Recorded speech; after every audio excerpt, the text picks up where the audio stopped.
Said, go ahead. Thank you. Just, actually, where Sean left off on the weapons. Mm-hmm. I mean, you're saying that Israel's right to defend itself. We're talking about $20 billion on top of $3.5 billion last week or the week before.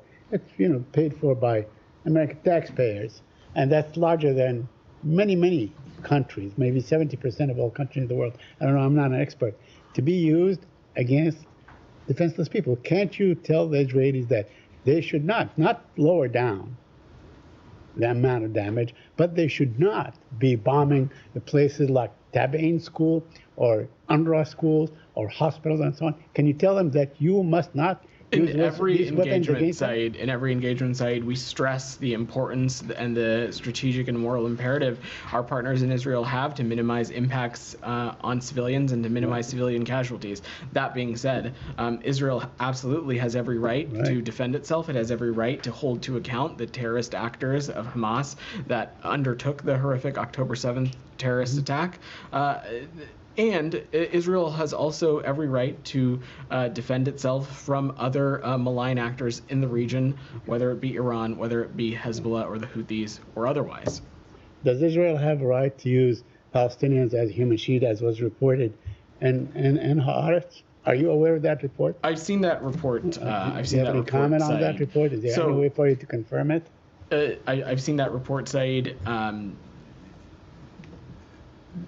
They are these reports, they are disturbing, and we would urge Israel to immediately and transparently investigate these allegations and hold any potential perpetrators accountable. Israel has a responsibility to comply with its obligations under international humanitarian law, but I also just want to stress, Said, that they are just reports at this point, and that is why we would encourage Israel to look into what's going on. All right. Well, many of these weapons used were actually designed as bunker busters in Afghanistan, but that's another issue. Let me ask you something. The president said that he expects Iran to hold off on an Israeli attack if Gaza ceasefire is reached. How did the president arrive at this, or how did the government arrive at this? Through direct negotiations? Has there been like a promise by the Iranians, if you guys go effectuate a ceasefire, then we are not going to attack? I don't have anything else to offer on the president's comment, Said, beyond just saying that getting a ceasefire deal is of vital importance to the region. It could help release the hostages, including the remaining American citizens. It could create the conditions for an increased influx of humanitarian aid, and more importantly, it will help get this region out of these endless cycles of violence that we keep finding ourselves talking about. Yeah, on the talks, my final topic, where Jennifer left off on the talks. Now, Hamas is saying, look, we're not going, and we already agreed to what was proposed to us back in 31, and so May 31. Now, the Israelis are changing their terms. Are you sure they are not? I mean, the New York Times reports and authenticates that, in fact, Prime Minister Netanyahu has already changed and has added more demands.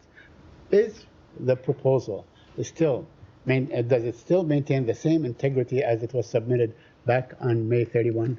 So, Said, I'm just not going to comment on purported or alleged leaks of documents and on private diplomatic conversations. What I can say is that the ongoing conversations have and continue to have the contours of the plan that President Biden laid out at the end of May that had support from the Arab world, has support from the UN Security Council, has support from allies and partners like NATO and the G7, and that's what we'll continue to remain focused on. But you would agree that if the proposal was changed, then I'm just not going to get into the specifics of the process, Said.